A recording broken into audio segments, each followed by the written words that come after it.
Episode 24. What up, boys? It's What's the seemingly unknown podcast. What's up, dude? How are you? I'm waking up, living the dream. I texted Chris Porter about 5 minutes before we started recording this podcast, to be fair. And it's 8 a.m. Or no, is it 9 a.m. your time? No, it's 8 a.m. It's 8:15. Oh, my God. He still doesn't have pants on yet, though, folks. Hell yeah. Which is okay. That's a big part of this podcast, honestly. A nice little Donald Duck morning. Oh, man. That's good. That's good, though. I'm okay with that, honestly. We are back on the road, ladies and gentlemen. As you can see, as John and I are in the same room, both wearing short shorts, sitting this close to each other, makes me feel slightly uncomfortable. Just because the amount of hair on both of our legs is something could get caught in between here, you know? For sure. I have zero hair on my legs, just FYI. Oh, really? Yeah, it's like... Have we discussed this before?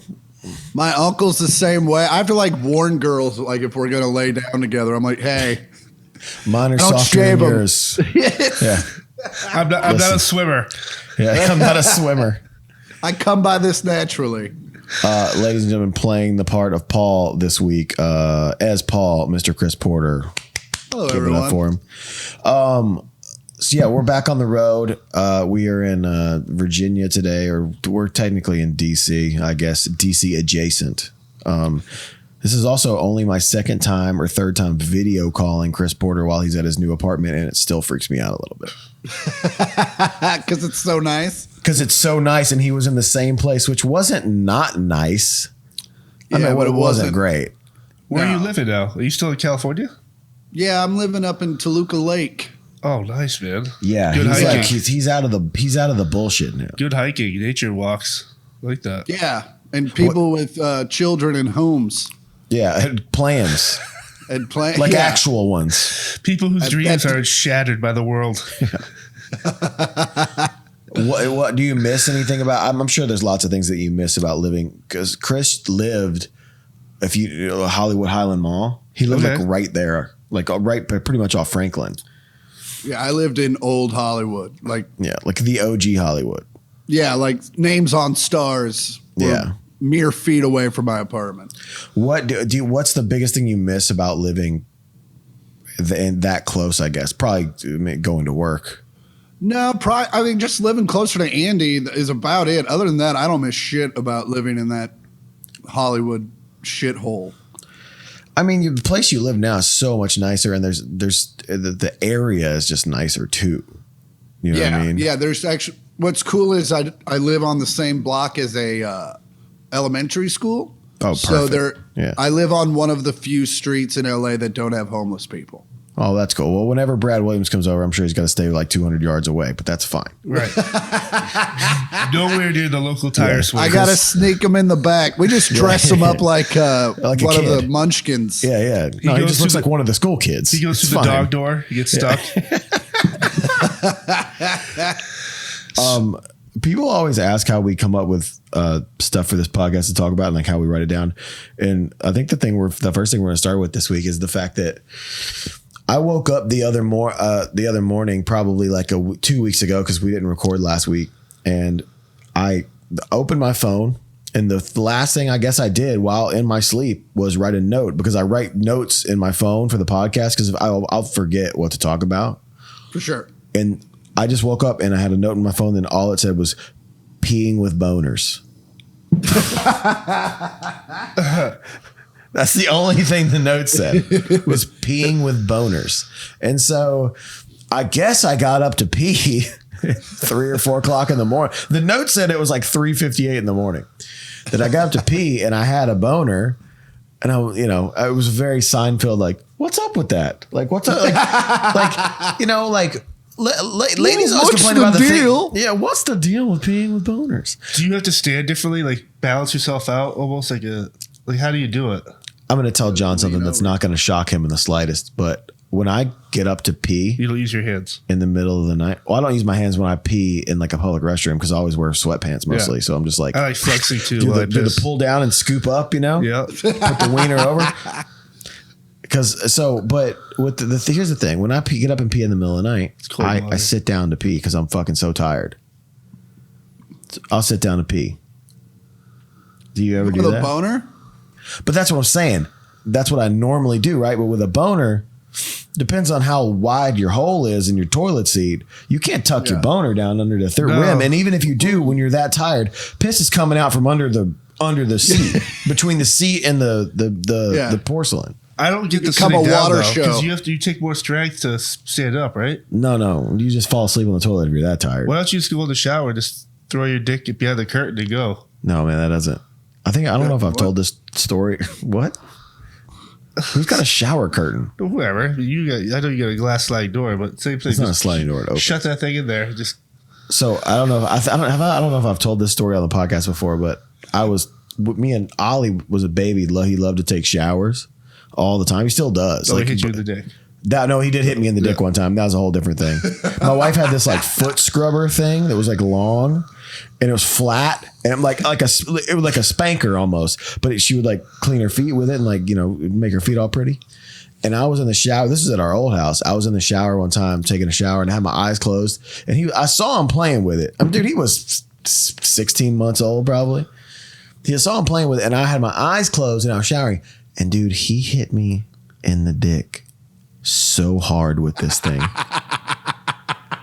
And I was on the ground I was on the floor of the shower. No. It hurt so bad. And he was dying laughing, not having any clue why he was laughing. He was just like, oh my God, this is so bad.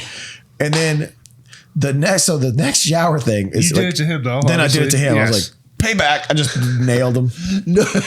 No, I didn't do it. I run this house, you little shit. House. This is my house. This is my rules. My turn. I just slapped him. No. So, again, he loves to take. He was never a bath kid, right? He never really liked taking baths, so he'd always want to take showers. So one day we're in the shower, and we were just potty training, so going to the bathroom was really important for him. And he goes, I gotta go pee. I go, hey man, we're in the shower. Just go pee. Also, he was 2 years old. So 2-year-old pees water anyway. I'm guessing it doesn't have the stench of urine that we have, No, you can drink it. All right. Yeah, you can actually buy that in LA at weed stores. Keeps you fresh. 2-year-old you urine. Get it in your Jamba Juice. Yeah, that's the R. Kelly juice, we call it. No, he can't. He's in prison. He can't hear this podcast. So I said, "Yo, man, just go." He goes, "I can pee in the shower." I said, "Yeah, pee in the shower."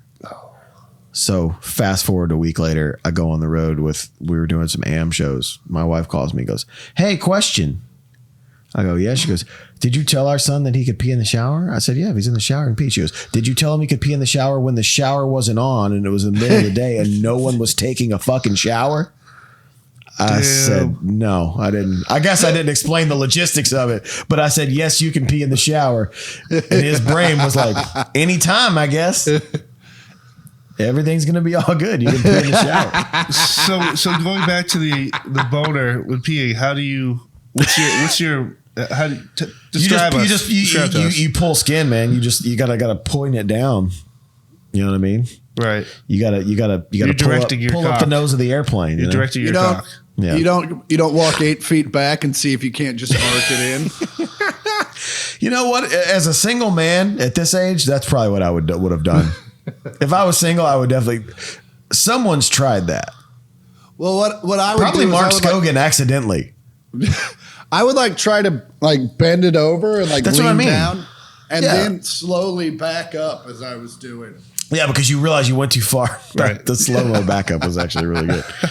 That was I like the slow-mo backup. That was that's the thing though, is when you do it, you're trying to point it down to where, like I said, if you sit down and if it'll even fit, depending on where I learned that some even in my house, one of the toilet seats is kind of inconsistent. So if I sit on it, I think it's in the Wisconsin house, in the boys' bathroom, the toilet seat is really small, the hole.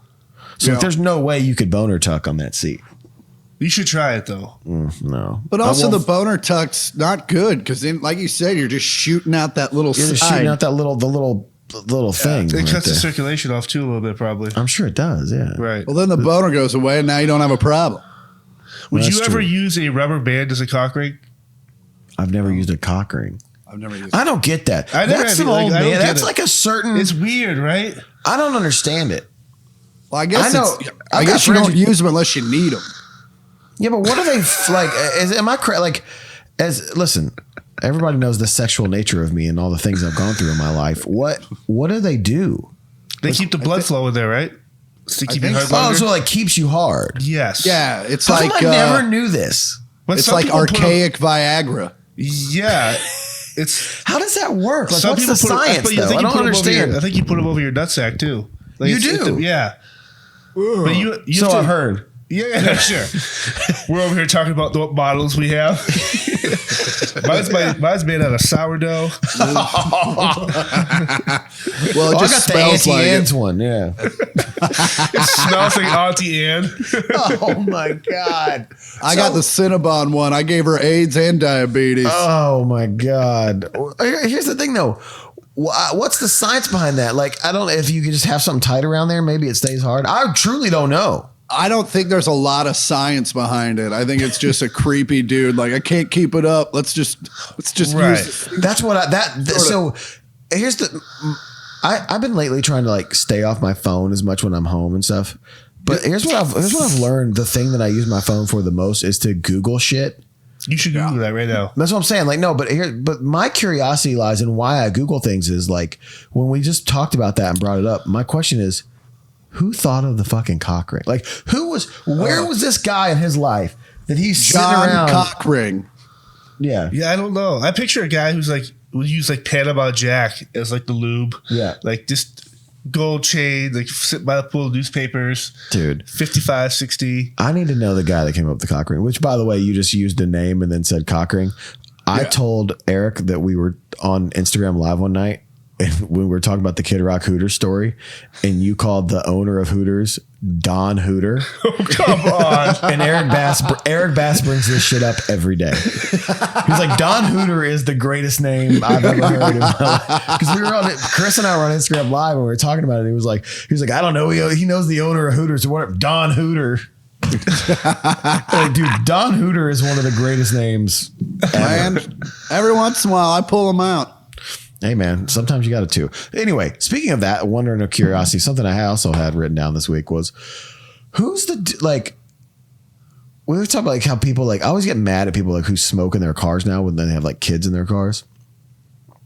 It really like drives me fucking crazy. Yeah. Or just in general, I think. Or just in general, I don't like it in general. But if you do it with kids in your car, like that's like a real Dexter moment for me. Who's the guy who, you know, in the 50s or 60s that was smoking was like, you know what? I love smoking so much.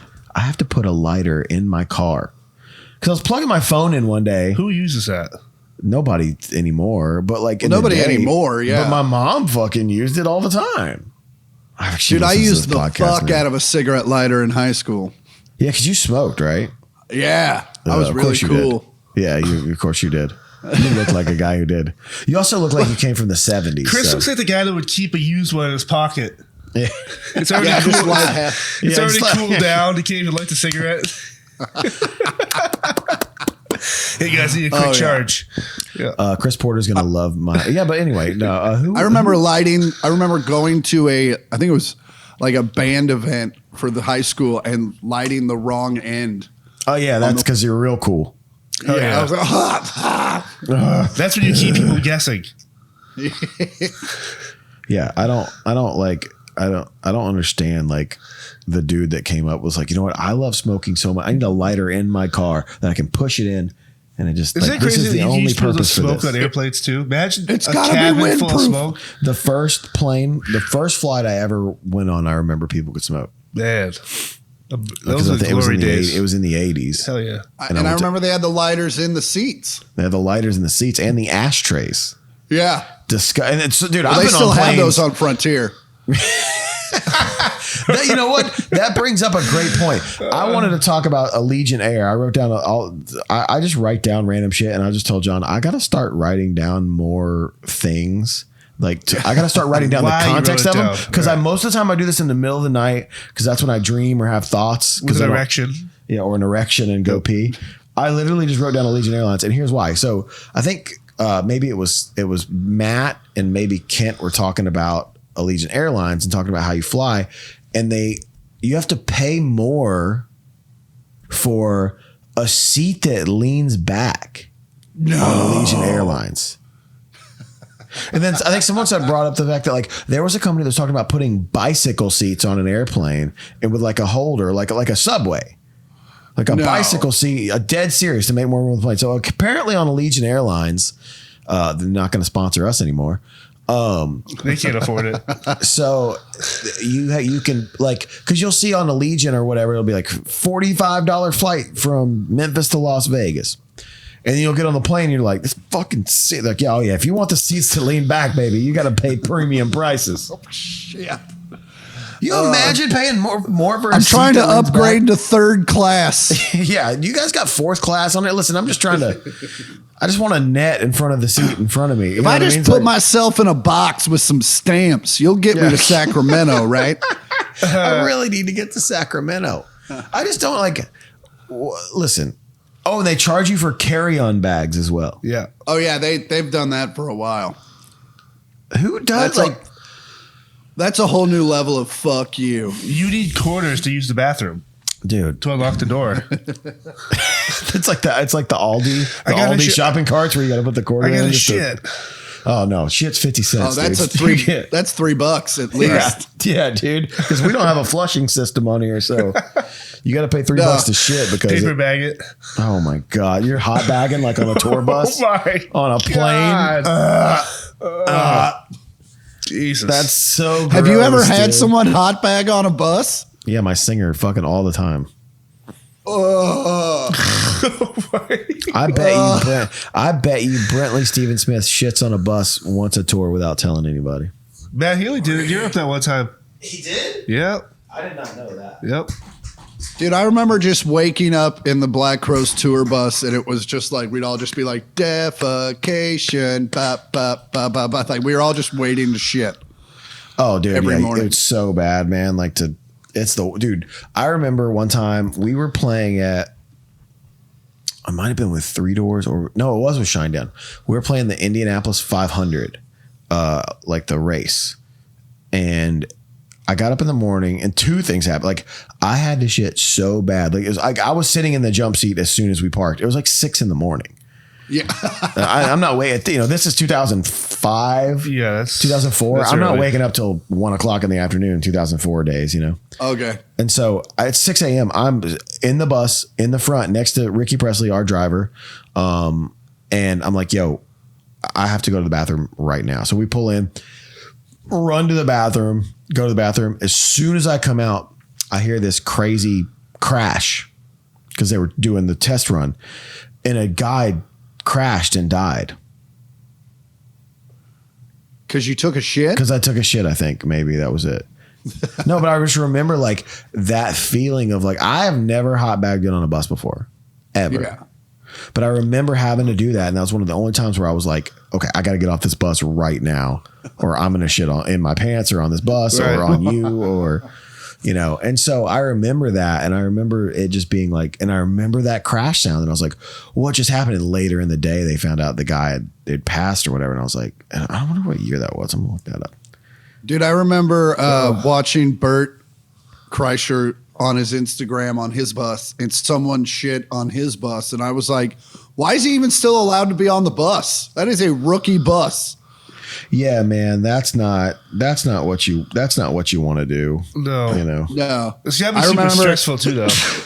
Yeah. My first day on the Crows bus, the TM came up to me. He goes, do you know the rules of tour buses? I was like, well, I know you don't shit on a bus. And he goes, yeah, that's it. I was like, yeah, cool. that's the rules. No paper in the Chris, toilet. I never got the story. How did you get so brought into like the Black Crowes family like that? Like, I know you're a fan of the band, but I had no idea you actually. Like, how'd that come to be? So I had a friend. I still have a friend named Nick Thune, and he was on the Tonight Show a lot at the time. Like so much so, like his family stopped coming. And Right. so he called me one day, and he was like, hey man, the Crows are on the show today and I'm on the show.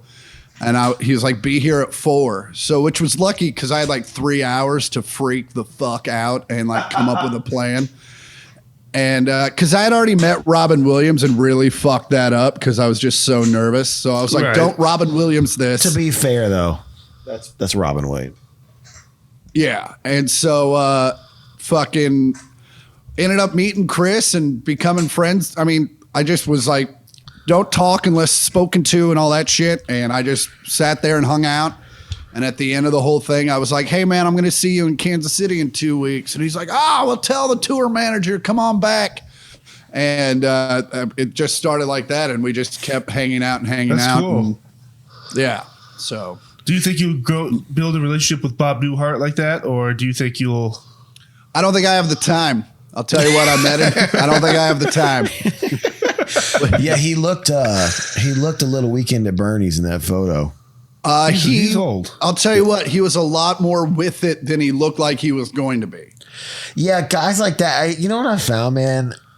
Unless it's like a cognitive like brain thing that's going on with them as they get older, dudes like that stay sharp, man. Like Dick Van Dyke is I still sharp. I met Rodney Dangerfield when he was recently.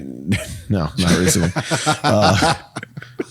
Yeah, my dream. I actually wrote it down at 4:72 a.m. Met Rodney Dangerfield. Ghost erections. He pees with boners. Well, I gotta know. It says Dangerfield boners. I don't know what that means. Yeah, I don't know what this means. I blew Rodney Dangerfield. What does that mean? I have this in. And now I get no respect. Yeah, what is going on here? No, those guys stay sharp, man. I think like when you do that, it's one of those things where it's like, all right, well, these guys kind of know what they're doing. They kind of stay on top of it, which is, that's kind of what you want, like. But it was cool, man. It's one of like, I've met Chappelle and all those dudes and it was cool, but I was freaked out to meet Bob Newhart. Like, well, dude, come on, man. Like that guy, Yeah. You know what I mean? Like Papa Elf. Legend. it's Papa Elf too, dude. Yeah.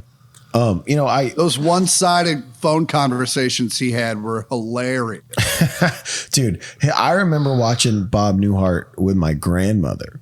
Like that was like, she would watch Bob Newhart all the time. And like, it was like that. And like, she introduced me to that. She introduced me to Grand Ole Opry, obviously, which is great. And then Hee Haw, like the three things, and Dukes of Hazzard. Like Dukes of Hazzard. Bonanza. Hee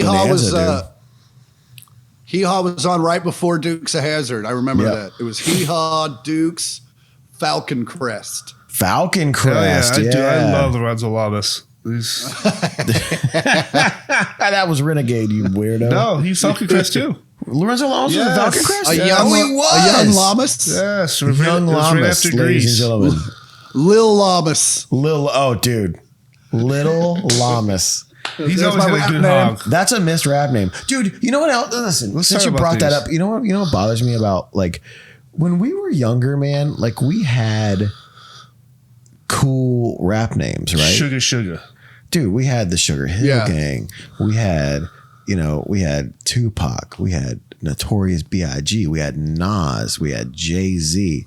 Now it's like, now we got, Lil Yachty. Lil Memorex BS 1075 2.8. You're like, what the fuck?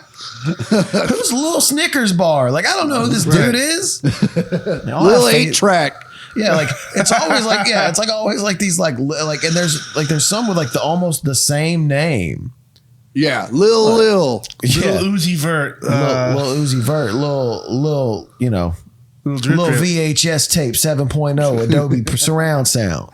Super specific. Yeah, like what? Hey man, come on. Lil, I had catfish and greens for dinner. Like, all right, that's cool, man.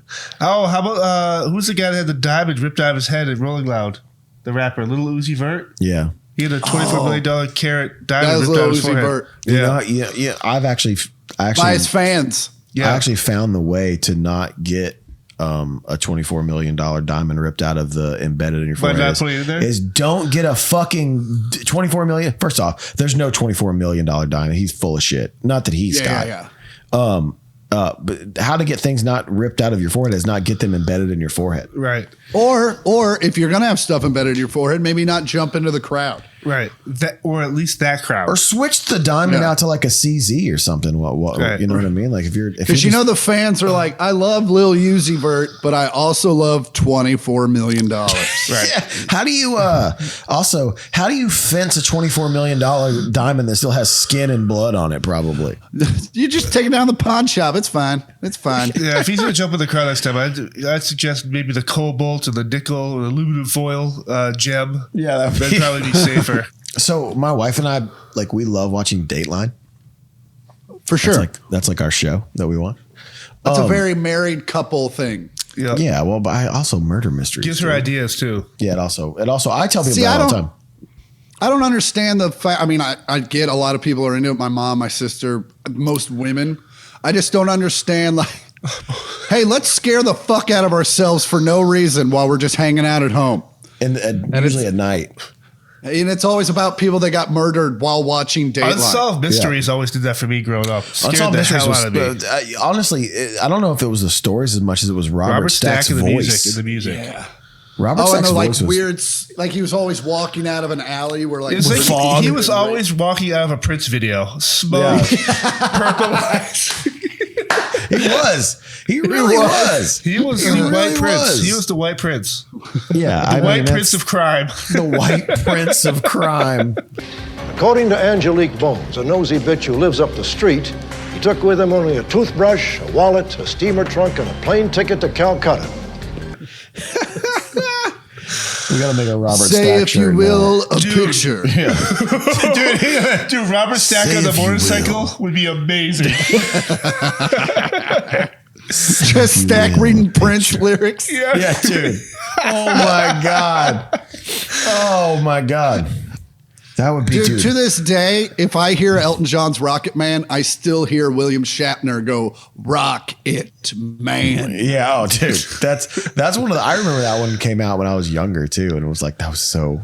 I recently tagged you to I saw a Facebook ad for a new book that's coming out from David Copperfield. Oh yeah, that's right. And I saw the picture. I saw and it. as soon as I saw, I go, I don't know. I always think of you two in that backstage. I love how awkward that was. Did we talk about that when you were on the podcast last time? It's a book called "I Love You, Dad. I Love You." I love you, Dad. Did we talk about that when we were on the podcast last time? Yeah, it's we're 24 in now. I don't remember the things we talked about. It's just a funny story. Long story short, Chris and I, we like Vegas and we like to hang in Vegas. And Craig Robinson, one of our really good friends, new job now too. I heard. He does. Well, now he's the same job plus a new job. We found out. And so we were in Vegas. There really wasn't anything going on. And it was like a down day. Tuesday. It was like a Tuesday. Yeah. So we're like, well, what's going on in the hotel? And every hotel's got shows. We always stay at the MGM. Shout out MGM for always taking care of us. And we're like, well, David Copperfield's playing. Let's go see David Copperfield. So we go. Craig gets us tickets to see David Copperfield in the front row. Oh God. I mean, we are in the front row. There's also tables the best against part the stage. Yeah.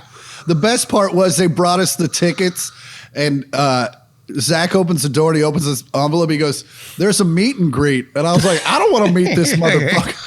we both felt the same way because we were like, listen, we're just doing this to pass time before dinner, right? Like we went to like the early show. We're like, we're just whatever. There's nothing to do. We could sit around on it. We're gonna sit around on our phones, or we could go watch fucking magic happen. Yeah. So let's go do it. And by the way, I'd seen David Copperfield at this point 6-7 times in my life. My mom loved David Copperfield as a kid, so we would go see. I went to see him at the Orpheum a couple times. Oh no shit. Yeah, true story. I didn't tell him about it though, so he could just ignore me. Is he doing new tricks though, or is he just like? No, he does some really cool shit actually in the show. It's just so we show up and we're like, well, we're not doing the meet and greet. We're just gonna go watch the show and then leave.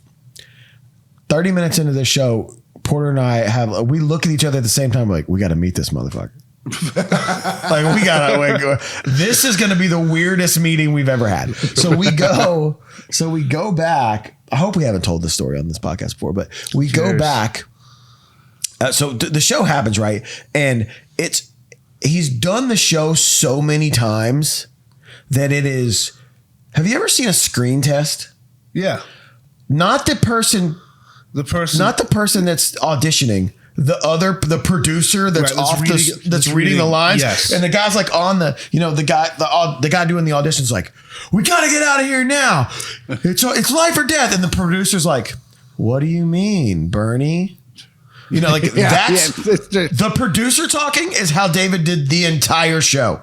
Does he have a handler with him? Like, I'm sure he has a handler. Yeah, he had somebody that came out before the meet and greet for sure. Gotcha. But it was like literally, it was like this emotional show about like how his dad taught him like magic, and he did this all for his dad. And it was like, and then my dad said, "I love you," and then I said, "I love you, Dad. I'm gonna miss you." But it was like there was zero emotion. Right. So rehearsed. And he was also talking so fast. So you couldn't even hear him. You couldn't even hear him. And then he'd bring people up on stage and he'd say something and they go, what? And so he'd make like a quick joke, which he would say at a regular pace because it was off the cuff. And everyone would laugh. And then he would go right back to mumbles. Yeah. Like, he'd just be like, and he would like, I remember there were a couple times he had to say the joke like twice. Oh God, that's so awkward. Like he would be like, at that point, just disappear yourself. Yeah, he'd be like talking to a lady. He's like, don't lose your dress. And then like we say it so fast, and you're like, don't lose your dress.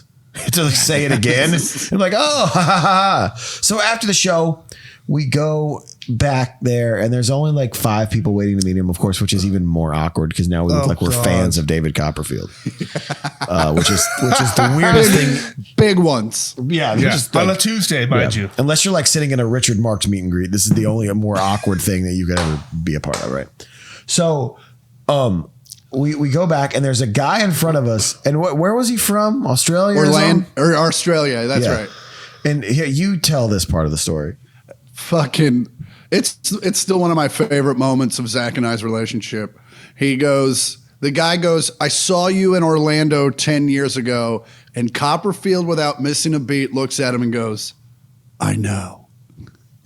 Straight up. He's like, my mom took me to see you in Orlando. I think it was either 10 years ago or when he was 10, like one or the other. And the guy goes, yes, I know. No, you don't. What if he does though? He's a warlock, dude.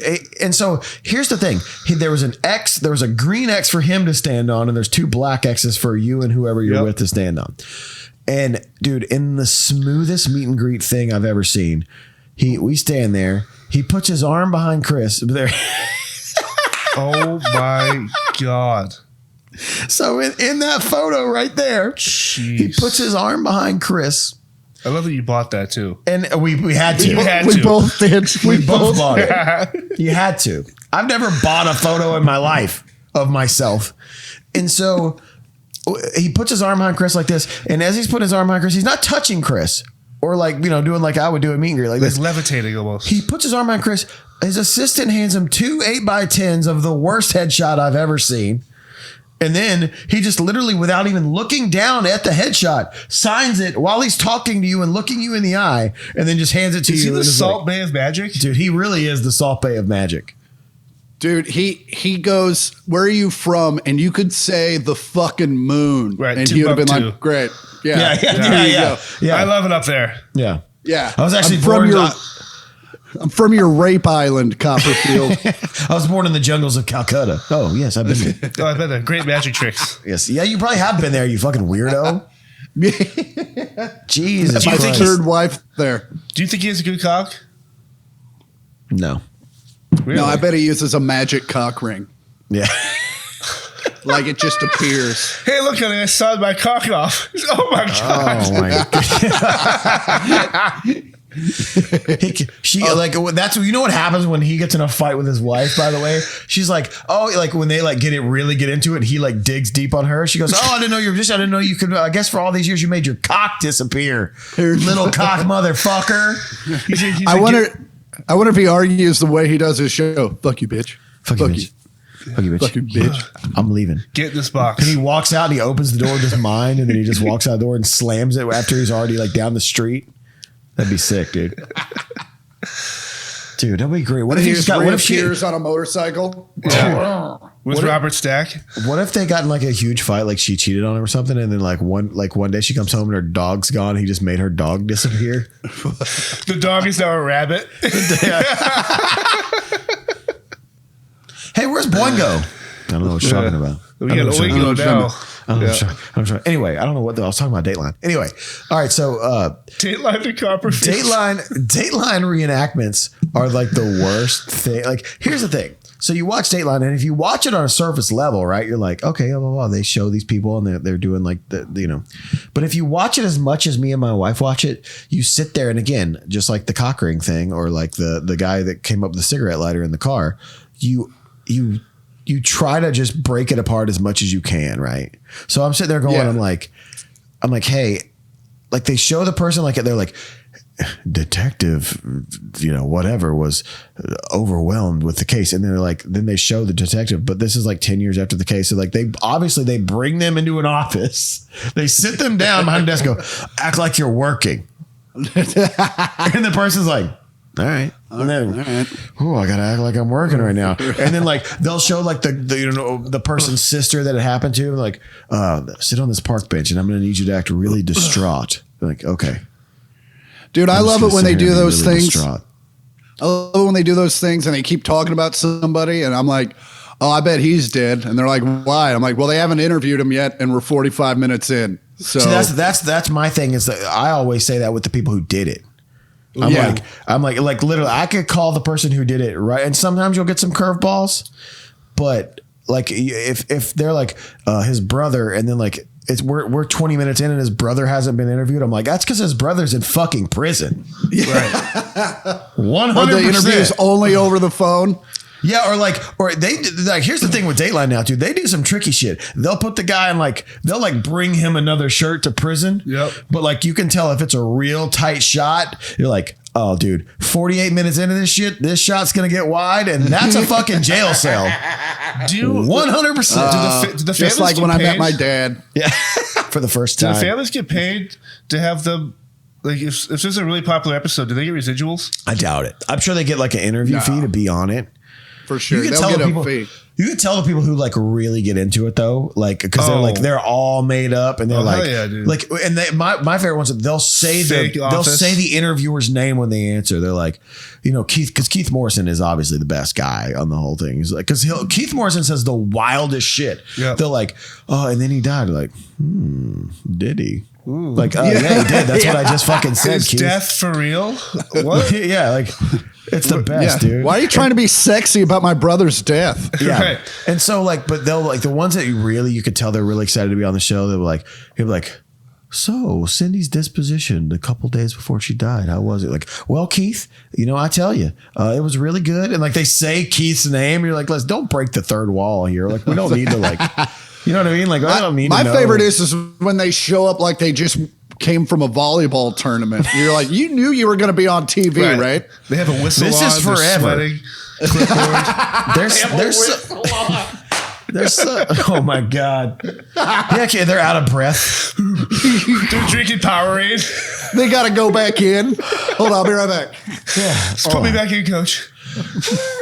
Oh, dude. Why did we do this interview at a softball game? This is insane. This is going on. There's people eating peanuts, screaming in the background. Give me a double, just a little double. Dude, Dateline reenactments of the shit though. That's some of my favorite. That's dude. There was a guy on there one time that had like. They was like doing an interview, and like then they showed him like walking, like, and he was like on a farm, and he was like shirtless, and they're like, so Blair just went about his daily routine, and like, he's like, okay, and then he like had like only hand tattoos, and I was asking I was like, what frame of mind are you in where like that's the tattoo you get?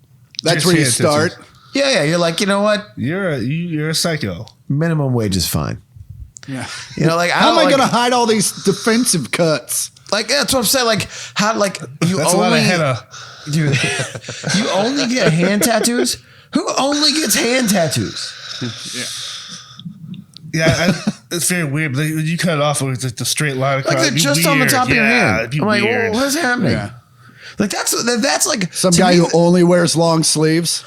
To me, the hand tattoo is like that when you run out of space and you don't want to tattoo your neck. Yeah. That's like what the hand tattoo is for, I feel like. Not like, you know what I mean? Yeah. It's like, and that's, I see someone with a hand tattoo, I'm like, what's up, Nick, pussy? Yeah. I say that to people with elbows all the time. Like if they don't, they'll do a whole sleeve and their elbow won't be done. I'm like, get your fucking elbow done, you wiener. They'll have like the elbow will be like a negative, and I'm like, dude, get their fuck. Come on, you got all that shit done, but you're like leaving your elbow. What are you in prison? How many tattoos do you have, Chris? None. 0. I got 0 too. Yeah, dude. You guys are the holdouts, man. But I'm also down like if I was with a group of dudes and we were in Vegas and we were like, let's go get tattoos, I'd figure something out. Let's get not against them. Robert Stack Prince tattoos. Dude. I'm gonna make a Robert Stack on the Prince motorcycle, Purple Rain. It was just unsolved rain. I know we talked about the trench coat. With the trench coat. I know we talk about Prince a lot. I know we've talked about the story a lot, but I would have killed to have Chris there that day we went with Barry. With the tour guide. We went to the tour guide. Just his oh my god, man! So we went to Paisley Park. We went to Paisley Park. Honestly, not. Well, I know the story. Have you not told it on the podcast? We have, but if you would have been there, the emotional state of the guy giving the tour. Oh, it would have been material for you. It's just nonstop. He was like the most soft spoken dude, and he was like really into like the fact that like he was in Prince's spot, right? Like it was pretty crazy. He was very emotional about the whole ordeal. So something that Chris and that I talked to Chris about a lot, and his sister, are like dating apps, like especially like the LA dating apps. And there's the one that like I always ask you, it's not Tinder, Plenty of Fish, Bumble, and then there was one more because I never Hinge is the one. Thrinder. Hinge is the one I had to walk away. I couldn't figure it out. Too many guys. Also, it kept giving me uggos. Like it was just like this fucking train of 4s. Oh man. God. Yeah, but here's the thing: you add them up, you got 12 right there, big dog. Hey, listen, hey, you have a threesome with 2 4s. That's an 8. That's an 8. You know what I'm saying? Listen, unless you're terrible at math, you know what I mean? Yeah, like the kicker is one's a 7, one's a 1. It's like, it's just a pumpkin. Yeah, a Sturgis 8 is a Louisville 4. You know what I mean? Like it's like a whole Sturgis 8. A Sturgis 8, dude. That I don't know. Are there Sturgis 8s? I'm not really sure. We saw some. There are, but man, are they wrinkled. Oh boy. Their whole body looks like a vagina. Yeah. Oh, come on. Like Jorge Posadas catcher's been after the postseason. Just beaten down, covered in tar. And that's so gross, dude. Oh my god. Smells like an ashtray. Dude, filth. So a buddy of mine back home, he has to remain nameless. I always say I'm not going to name people on here, and then I always say their names accidentally. JR's got to beep them out. So what's his name? I'm not going to say his name. Apparently he's kind of recently single, and he was on some of the dating apps, and he ended up going on a couple dates or whatever. And he didn't tell me about this, but one of our friends told me about it, that like he went on a date with this girl. He went out to dinner, and he wasn't like really trying to like hang out with her after or whatever, but the place was like closing or whatever. So he already thought it was kind of going weird, and they got in his car. I'm going to give away. It's really hard not to give away who this person is by saying this. Got in his car, and there was like he drives the same car I do. We'll just say that. So the girl wanted to watch. She was like, "Well, we can," said he didn't want to bring her back to his house because he's like, this isn't going where I want it to go. So we can just hang out my car outside this restaurant for a minute." And she was like, "Oh, well," she's like, "Maybe we can just let's like watch a movie or something in your car." It's like, all right. But she didn't really want to watch a movie. She just wanted to watch clips from her favorite movie. Her favorite movie was Last of the Mohicans. Hell yes. You bagged that thing right there in the car. Which, by the way, one of John's favorite movies. Hell yeah, dude. I've never even seen that movie, but it doesn't seem like one that's got some funny clips you want to see. There's no humor in that movie. There's zero, dude. It's an incredible movie. So they sit there and she like fast forwards through clips. I said, first off, I go, if any girl tells me she wants to watch Last of the Mohicans, I go, you put a ring on that. No, cock ring. You put a cock ring on that hand. I was just gonna go like, all right, listen, this date's over. This is going nowhere. See, I'm the opposite. But then she proceeded to basically say, like, and this is kind of what I wondered about dating apps, because all this shit was this was all dating apps and stuff were pre me, So she was like, well, he's like, what? I think at one point he was basically like, why are we watching this? She's like, well, this is what I want. So like, I want a guy to jump through a waterfall for me. Hell yes. Dude, who is this chick? Yo, like, bitch, I just met you. Right. We're already talking about waterfalls. You're talking about running up the Appalachian Trail. You like Last of the Mohicans. Like, why are we here? She probably wanted to scalp it. She probably did. Dude, that's a weird thing, man. To like want to sit and watch like Last of the Mohicans clips. Like, not like 50 first dates or like, you know what I mean? Like, hey, man, let's like backseat and watch Deep Impact. You know my favorite? Yeah. Let's watch clips from the Crying Game. It's that'd be it's great. so much fun to hang out with. What's the LA one that they filmed at Safari? True Romance. Hell yeah. Let's just watch True Romance clips. Like, what, you want to watch James Gandolfini beat the fuck out of this chick or what? I mean, how do you come? I don't know how you get off, but listen, this is how I do it. She just jumped in the car. It's like, let's watch the first season of Sequest. Oh my God. Yeah, I really get wet over Jonathan Brandis. Yeah, you give me Dr. Cook woman, I'm in. Can I blow you while we watch Star Trek The Next Generation?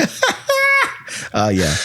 If any guys would be like, yeah, you can blow me while we watch anything. Literally, I don't care. Yeah, fucking Right. I got a bougie kid thing, John. We were surprised. We were at home and my you were watching Last of the Mohicans. We were watching Last of the Mohicans with my kids, which is a very kid friendly movie. My son comes in and literally out loud, which is embarrassing. I can't believe I'm saying this. He goes, "Mama, do we have any more boba? Because I don't think we do." And I was like, did this kid just ask for boba? Oh my God. Like boba tea, like the Yeah. little bubbles that like go like. I was like, dude, you just turned 5 years old. Just turned 5, and thinks like we have like a boba station like at our house. And then the fact that he goes, I don't think we do.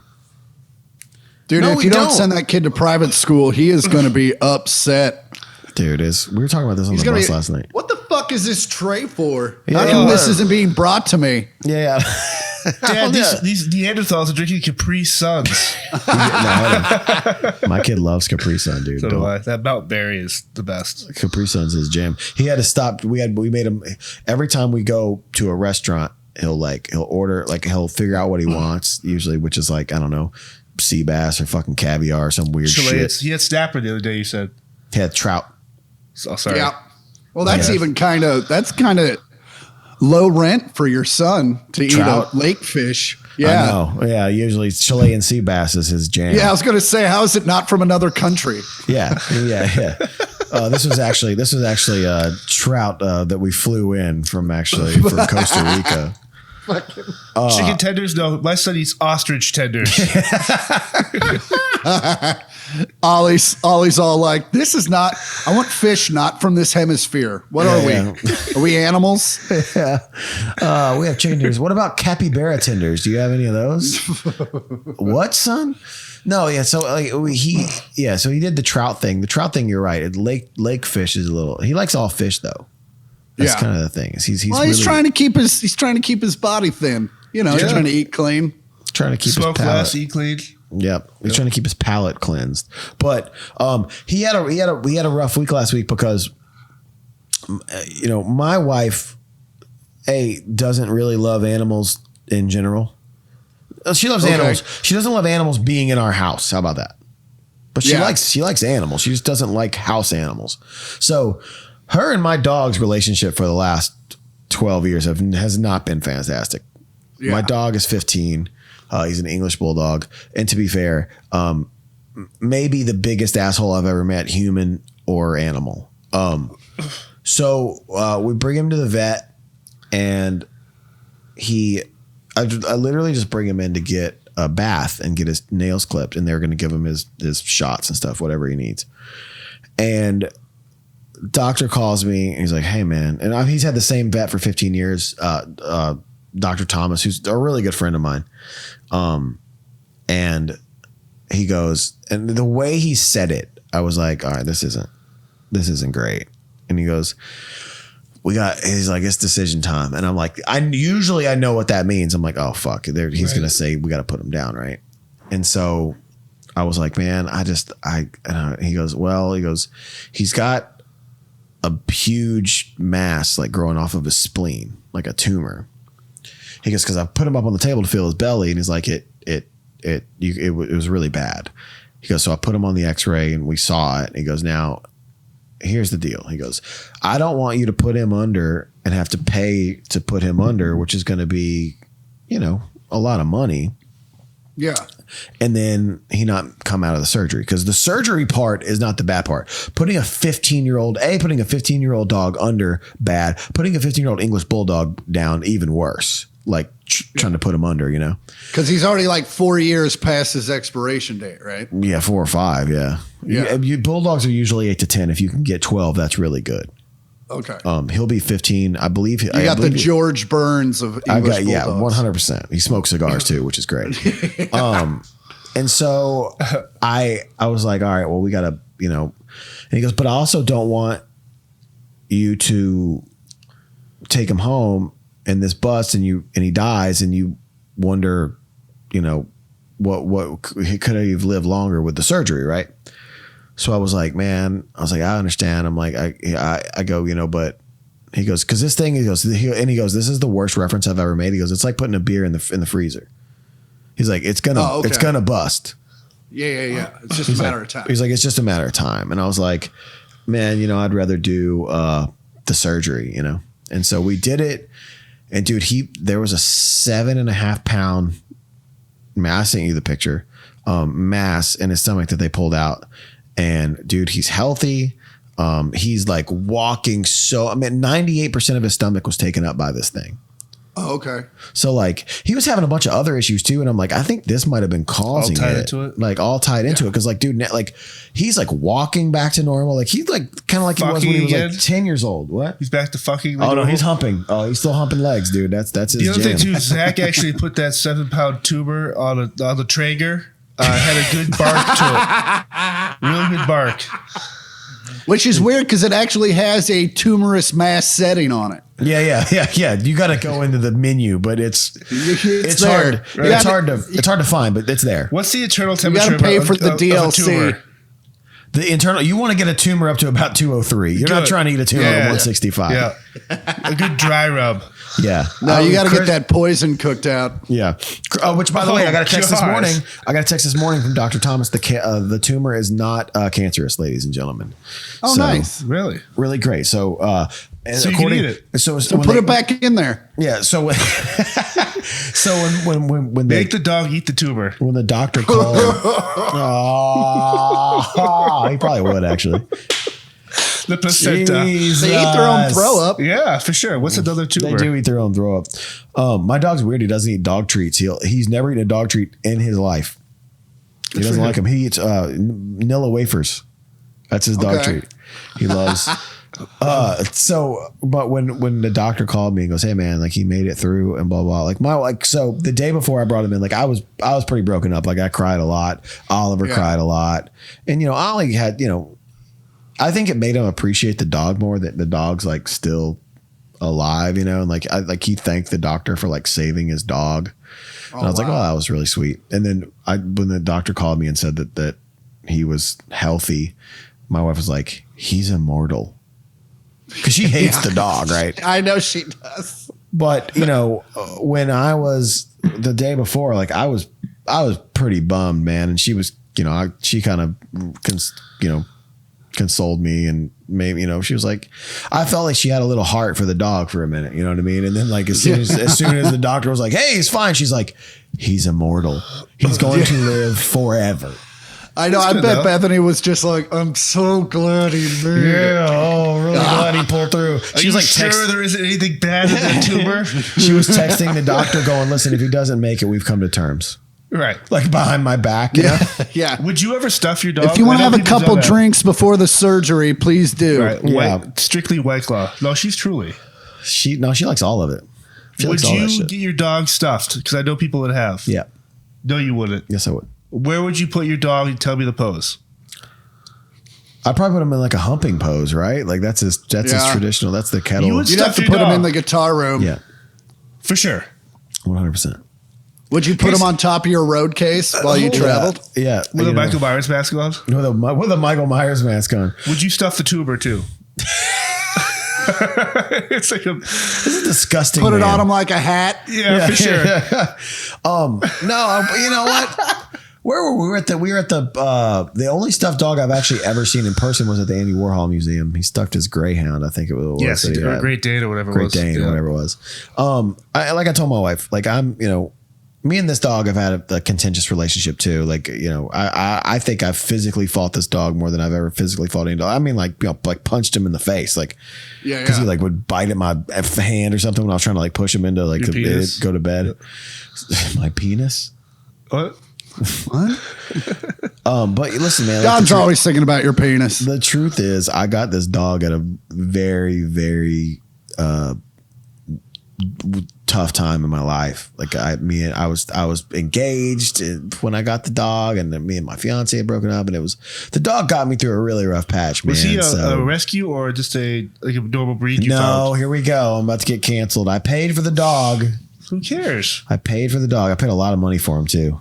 He had like 9 AKC. As long as you're a good champions in his dog owner, who bloodline. cares how you get the dog? Who cares? No, everybody cares, John. Well, I don't. Yeah, it's some vegan in yoga pants is like adopt, don't shop. Yeah. It's like, well, Jeez. but also shop dogs need loving too. Yeah, Right. yeah, we'll just kill those dogs. It's fine.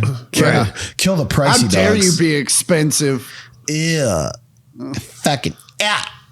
Ladies and gentlemen, John, do you have some things you would like to read to us? I do. I got some life advice. I think Let's we got go. the perfect guest here for these. Oh, good. John the Shaman, ladies and gentlemen. John the Shaman, keeping you on track. All you gotta do is touch his big old sack of mail. This is from Stormy. Oh, what? Okay. Not the Stormy. No, that's just a. Making me fucking nervous over here. Hey there, I have a recent. Don't say no new bullshit. book. Read the thing. Actually, I know actually- you're going to come up with some. You're going to make some shit up No. now that I'm sweating. I won't. Hey there, I'm a recent fan, and I may or may not have binge watched every episode in the last 6 days. And I want wow. And I want some advice on a situation I'm in. I have been dating my girlfriend for almost a year now. I'm a guy, if that helps. And we've been good Because friends. we always ask. We've been good friends for 7. I do. She's amazing, and I care about her a lot, but I don't know whether my feelings towards her are platonic or romantic. This is my first relationship, so I'm completely new to this whole romance thing. I guess what I'm asking is, since you guys have more experience in this realm than me, how do you know you like someone romantically? Do you want to fuck him? He's got a point. Are you asking me or? No, I think that's. I'm asking it's Yes. like. How do I know if I want to have sex with this girl? Well, do you want to have sex with this girl? Can you be in a platonic? So if you're in a platonic relationship, though, you don't have sexual feelings towards that person, correct? Is that what that means? I mean, I Yeah. guess Your friend technically zone. Your not. friend I zone. mean, Like your friend yeah, zone? but Yeah. I have friends that I have sex with. As you should. Yeah, Zach. Yeah, me Brent. for one. Right. Yep. The Black Crows. Yeah. Robert Most of them. Stack's. Robert Stack's Ghost. Yeah. Steve Gorman.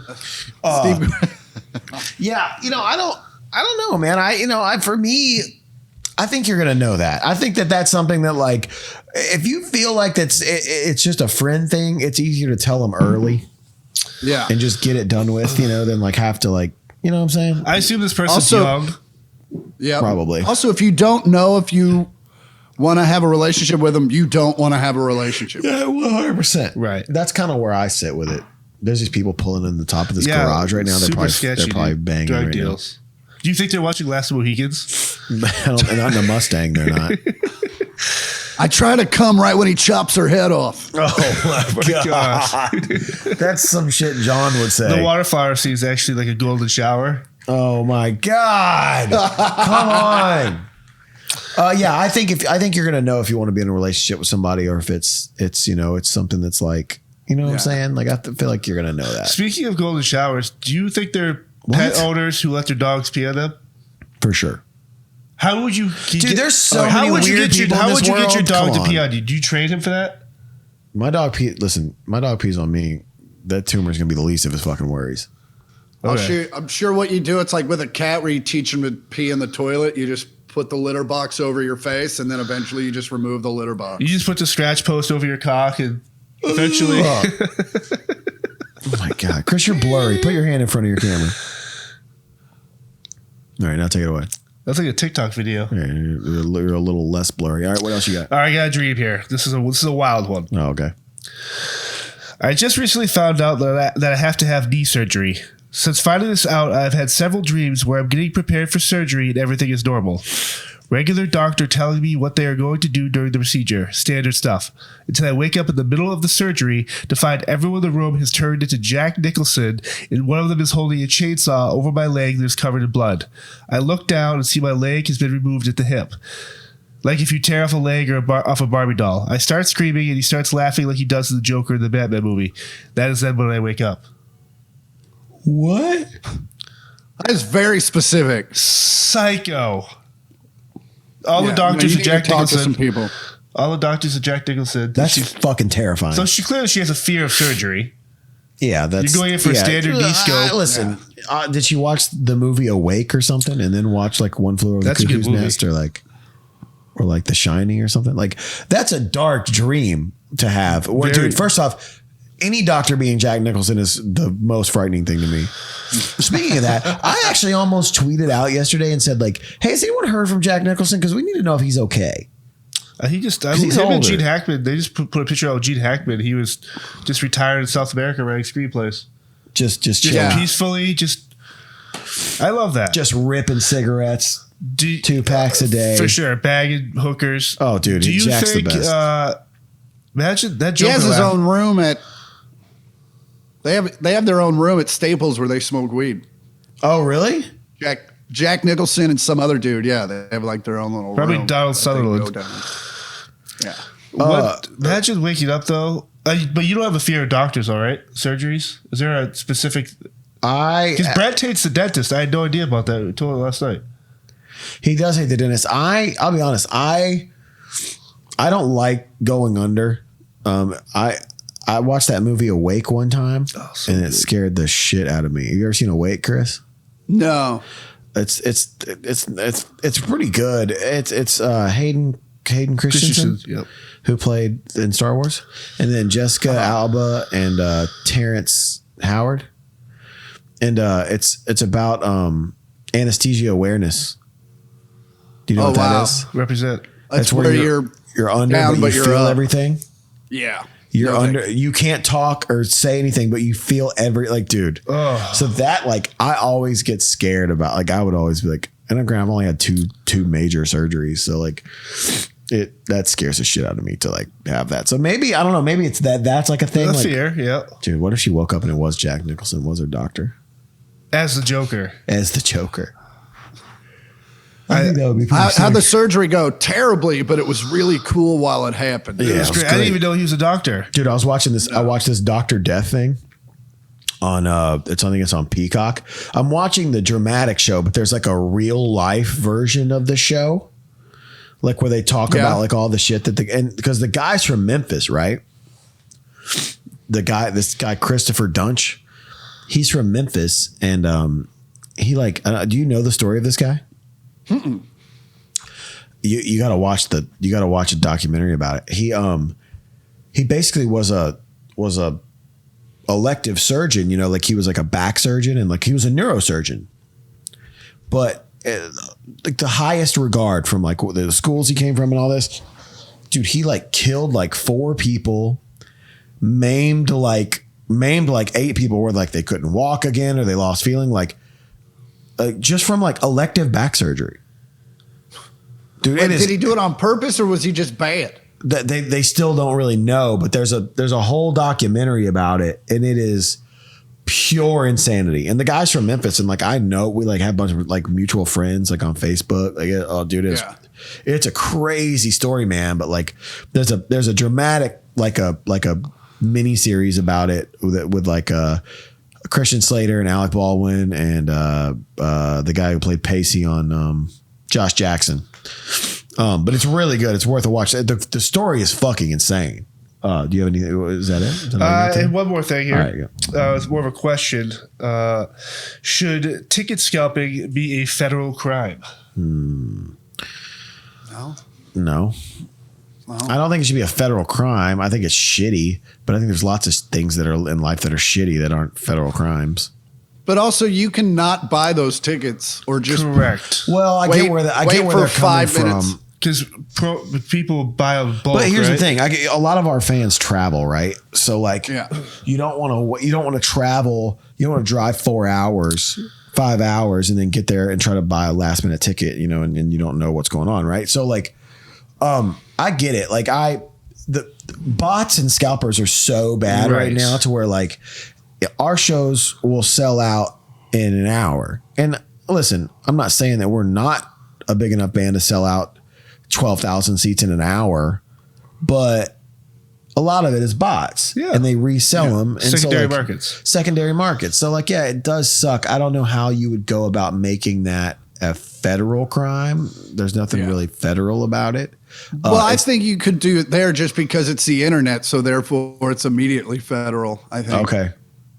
Is that a thing? If it's all the internet, it's immediately federal? Well, because I think it's run by the FTC. Oh, okay. Or the FCC.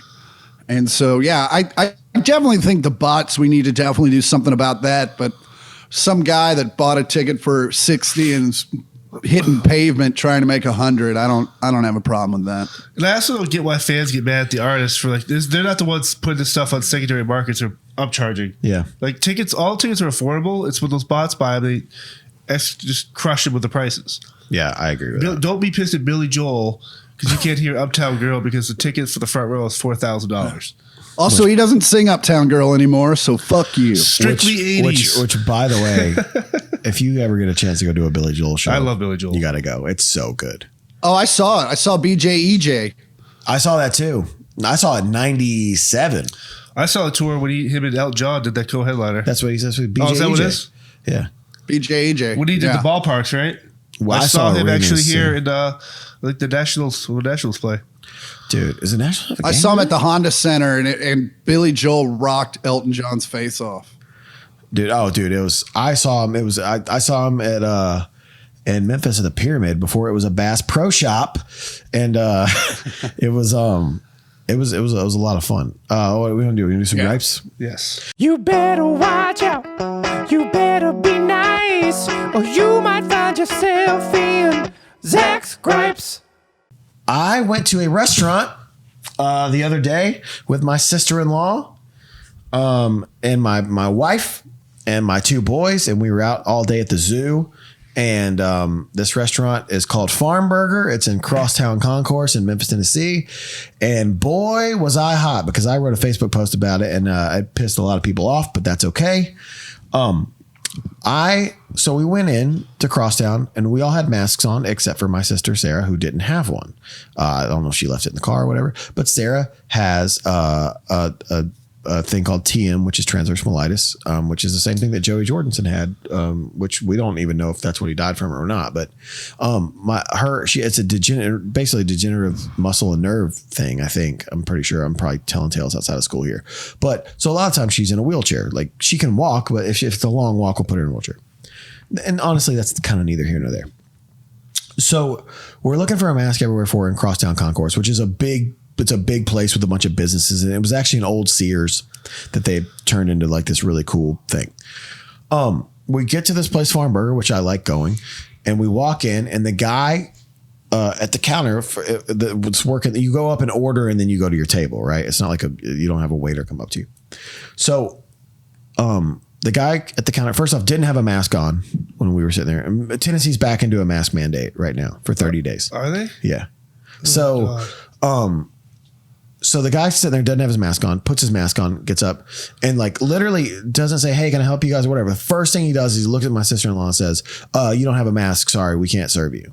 Oh God. And I said, I go, yeah, I know we were kind of looking for one everywhere. Like, do you guys have one? Because every place I'd been to that day had them if you didn't have them. So that's where she would get a mask from. And after she was done, she'd throw it away or whatever.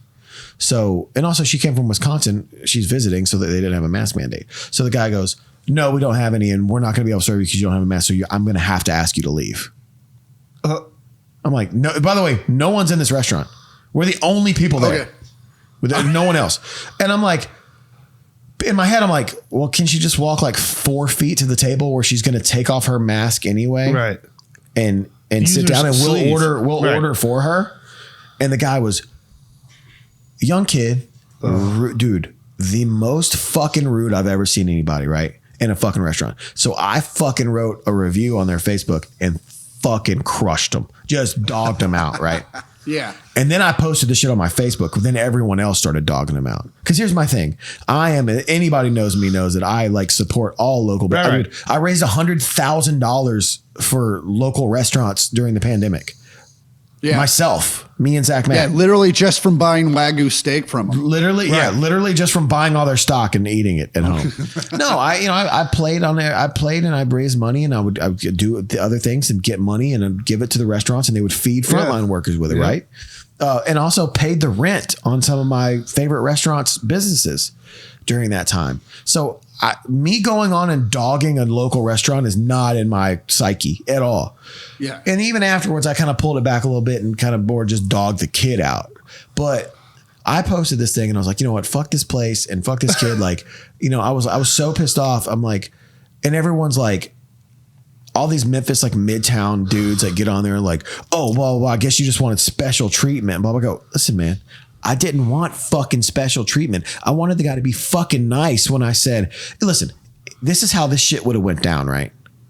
If the guy would have gone, hey man, yeah, we don't have any masks. Sorry, dude. That's just the rules. They're making me fucking do this bullshit. I'm not going to look though. You find like just tell him to go to the table. You can order for her. I would have been like, hey man, we'll go find her a mask. No big deal. Like I'll walk, by the way, she couldn't like handle my 2 kids by herself in the restaurant. So it's like, I wasn't going to leave and go get, and it's a long walk back to the car. So I was like, but if you would have been like, yeah, dude, sorry, man. They're, they got us doing this shit. It's not me. They're making us do it. I would have been like, dude, no worries. You're doing your job. I'll go get her a mask. I'll go find her a mask somewhere. Even if I got to buy one, I'll go buy her one. Yeah. That's not how it went down. So everyone's like, oh, blah, blah. You just want people to bend the rules for you because you're a fucking rock star. And all this. I'm like, no, fuck you. You fucking nerd. Dude, I was like, I lost my fucking mind on Facebook, dude. Sounds like this kid's a Trapped fan. Dude, oh my God. Nah, he was a dipshit. And so then it said that the company replied to me privately, but I didn't see it. But dude, I looked on their Facebook page. They went from like a 4.5 star restaurant to like a 2-star restaurant. Really quick. Yeah, dude. Don't listen. I don't care about what you. What did the message say to you? It was empty. It said they replied to you privately, but I couldn't see it. But listen, dude, I'm not in the business of dogging places in my hometown. I want all local businesses. I only eat local places. You guys know me. Like I hate chain restaurants. Yeah. So anyway, that's it. And you know what? And my other gripe is, I don't know how many I'll do because we're already an hour and 15 into this. And I know restaurants are having a hard time right now and they're having a hard time people to work. But I mean, this was always happening before pre-pandemic. I'm not a fucking busboy. Ooh. Yeah. Okay. Yep. So no cafeterias for you. Well, you know what I'm saying? Listen, like I get it, like, but like when I gotta like stack your own dishes and when I gotta we went to a taco place in Missouri and Kansas City. Oh fuck it was Torchy's. I'll say the name of it. Which by the way, I love Torchy's. Right. The food was amazing. We need that review down to a 1.6. No. Torchy's 5 stars, baby. They were great. Torchy's was amazing. And but like when you go, it's like they give you all the shit, and then like especially it's mostly at taco places, you gotta fucking stack the plates up, you gotta put the baskets over here, don't let the basket fall in the trash can. I'm not a fucking busboy. I paid, by the way, Torchy's is kind of expensive for a taco place too.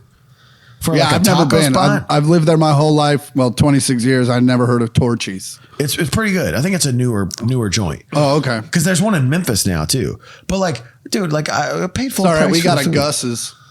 You do have a Gus's now. Yeah, you have a Gus's. Right. Gus's in LA too. Yeah, no, they got one in Kansas City. It's been there forever, and I didn't put it together. And then we drove by it. I was like, how long's that been there? My dad's like 15 years. So I was like, oh, all right. Gus's is the shit, man. But like, I'm not I don't get it. Like, you pay full price for your food. Like, why do I have to do all the work?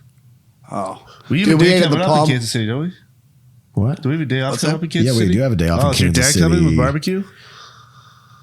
when is it? I'll tell you. You know what's funny is Am just played in Kansas City, and Chris's dad did not come. No, you guys didn't play till like 9. That's way past his bedtime. Yeah, he was. He like, also wanted to hear Simple Bands. he goes, man, I'm beat, and I was like, all right, we have a day off there Monday, September 20th. Yeah, we ran mom and dad into the ground when we were visiting. So, Which, by the way, Chris Porter, I can't wait for you to see my Kansas City pick. Oh, God. Yeah. My Kansas City guitar pick. I might have reached out to people in your family, in your immediate family, and said, hey, I need some photos of Chris Porter. So, ladies and gentlemen, if there'll be about 20 bags of them for sale at the merch booth if you'd like to go get your Kansas City Chris Porter pick. When's your City Kansas City date? The 21st of September. It's a Tuesday. Fuck. You can make that. You got nothing to. You got. Listen, if I know anything about Chris Porter, he's got nothing to do any Tuesday of his life. Fucking Tuesday's Monday's laundry day. He just got back. Got to get his shit together. Get the workout in. Tuesday. I know. Now literally that's my laundry right there. Which Hell is yeah! pretty great. I like that. I'm not going to show you the pic, but yeah, it's It's a good picture. It's a really good picture. I'm not a fucking busboy. It's annoying and I hate it. I don't know. Do I have any other gripes? Oh yeah, fuck that kid from Nirvana, from the Nirvana album cover. Oh, 1,000%. What? It can't be the greatest thing to happen to you until yesterday. Is this the... What I'm saying? He's suing him, right? He's suing him. After the last couple of years, he's done reenactment pictures He's done himself. reenactments of it like every 4 years. By the way, he also has Nevermind tattooed on his chest. Has Dave Grohl or Chris, those guys responded? No, why would they? This kid's getting enough press, I think. But like for real, like fuck this kid. Fuck everything he stands for. He's a piece of shit. Yeah. I just a clown, dude. What do you say? It was child pornography? Yeah. And he said it ruined his life. It ruined his life, even though he's recreated the photo. Child pornography has been around, though, for 50, 60 years. So what are they? Oh, man, that doesn't mean it should have literally no one would have no one's like, oh, aren't you the baby from Nevermind? No one's going to put that together. He's like, it's messed with my personal life. I'm like, oh, I don't know what, maybe because you tell everybody that you're the baby from Nevermind. What if because the chlorine was off, like he's always had that same size dick the rest of his life? Then you have an issue. Right. Yeah. Oh my God. Right. This pool deformed my cock. Or if a girl pulls down your pants and is like, I know this dick. Where do I know this dick from? Hey, I've seen this dick before. Like this dick smells like Teen Spirit. Oh, shotgun residue. Do you think? Anyway, what if he was actually? Too soon? Fuck. Good God! It smells like a greenhouse. Okay. What if he did that video, that album cover, but the other bands reach out to him for like the Wallflowers or like Len or like Alabama, like, hey, we need your dick on our cover. Like, can we do something cool here? Alabama. This kid's gonna get so many album covers now. Hey man, we heard your dick is the same size as it was when you were a baby. So it's really not nudity if you just do this album cover. No, it's not. Oh my God, dude. Did you ever? Because I was dark. Did you ever see the picture of Jonah Hill's brother's dick that kind of went around the rock and roll community? The one that died? No, he might have died. I don't know. But fucking, he was like a manager. Yeah, he died. He died. Cheated on his girlfriend. Oh, okay. Well, before he died, he like cheated on his girlfriend. And his girlfriend got mad and sent this picture of his tiny ass dick to everybody. Oh, and it ended up on the Crows bus. And they're like, "What? The actual dick or the picture?" The picture of the dick, yeah. And it was unimpressive. It probably looks like one of your car cigarette lighters. But when it was pushed in, though. Oh, that's terrible, though. What's that? Yeah. Oh man. Oh God. Did it have like a Brillo pad pubic hair too, where it just like made it look worse? Like his dick looked like Stephen Wright. I just remember it barely cleared the balls. His dick looked like Stephen Wright. We're talking shit about a dead man right now, guys. I don't know if you know. Oh, sorry. We've hit a new low. I'm sorry. Rest in peace, Jordan Feldstein. To be fair, it's about. Now I named him, so Chris feels really bad. Do you feel that bad though? We really? protect the names of the innocent. All right. I want to bring up one quick thing though before we go. And I know it's news related, but you haven't talked a lot about that story about the comedians and the fentanyl overdose. Like that is insane. Besides how crazy that is, but as a community for comedians, like does that really hit home to you? Because you might not get along with someone to know them really well, but there's not that many comedians out there, right? Yeah, it's like when anybody in your industry passes away, like, it's the same as rock stars. It's a huge bummer. And but just how much, obviously I'm not condoning or I'm not here to be someone's father, but there are a ton of people in the industry and most industries do cocaine or do whatever. They could have been at that party at that same time. It just kind of makes you think. It's like, it's kind of eye-opening and scary. Well, what I did was I just literally texted everyone that I know that indulges in powders and was like, you fuckers need to be careful. Right. Like, how do you even check that? You can actually, and I tweeted it, you can go to dancesafe.org and they have all sorts of testing products. Okay. Where you can see the color change. Test your drugs. Yeah. Yep. I have friends that they're like, especially nowadays, I don't do anything without testing it. That's good. I feel like that's what's great about weed. I don't have to worry about I was that. about to say, I feel From like it's the so earth. much easier just to not fucking do cocaine than to get cocaine and then go, I don't want this shit to kill me. It's like, hey man, regular cocaine can kill you too eventually. Yeah. Can you It's like, lace marijuana? I'm about to do this cocaine, but let me make sure it's safe first. Can you you can lace anything, but I don't know why you know, no one's cutting weed. Oh, gotcha. It was like oregano and thyme. Yeah. No, that was in high school, dude. Why does this weed smell like a salad? Oh man, this smells like a great Italian restaurant. Yeah. Anyway, Your weed ladies and gentlemen- smells like bruschetta. Oh my god! Which I would smoke weed if it smelled like that. Hell yeah. It smelled pretty good.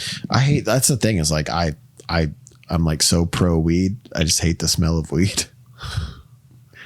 It bothers me. Like I don't love it. I love it. I think it's great. I love it. Anyway, we're not going to Reminds me of good times. which is every day for you. It's good times. We're not going to do any news this week. We missed Paul's not here, so we'll skip the news this week.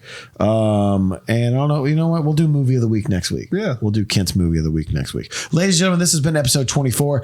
Give it up for Chris Porter, everybody, for filling in for Paul. Thank you. You did a great Thanks for job. waking me up. Yeah, you were already awake. Hold on. I was awake. I wasn't out of bed yet. All right. He was watching Unsolved Mysteries. Yeah. Dude, the Robert Stack. How else do you jerk off? Robert Stack as Prince would be amazing. Man. Dude, Robert Stack reading Prince lyrics. That's Say like if the you best. will a picture. Yeah.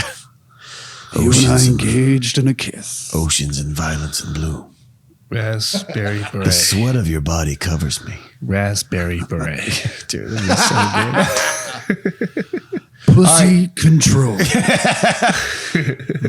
Pocket full of Trojans. Oh my God. All right. Ladies and gentlemen, episode 24. We're glad to be back and we will see you next week. If you have any life advice or dreams, please send them to suplifeadvice@gmail.com. John, what's the email? suplifeadvice@gmail.com. Ladies and gentlemen, Chris Porter's Nipples. Please subscribe on the YouTube page. Subscribe on your favorite podcasting thing. If you want to see Chris Porter's nipples on the video, he just showed them on YouTube. Subscribe and like the channel. Check out Chris's podcast too. Check out Chris's with his sister. podcast, the greatest podcast name of all time, ladies and gentlemen, the 1 millionth podcast. Christopher and Andy Porter talk about all things, and when I say all things, I mean all things. And one time, I almost told Andy about this chick that Chris was banging, who she knows, which is one of Chris's favorite stories to tell. Now. One of my favorite, literally. You know her. You know her. Ladies and gentlemen, thanks a lot, and we will see you next week. Later, nerds.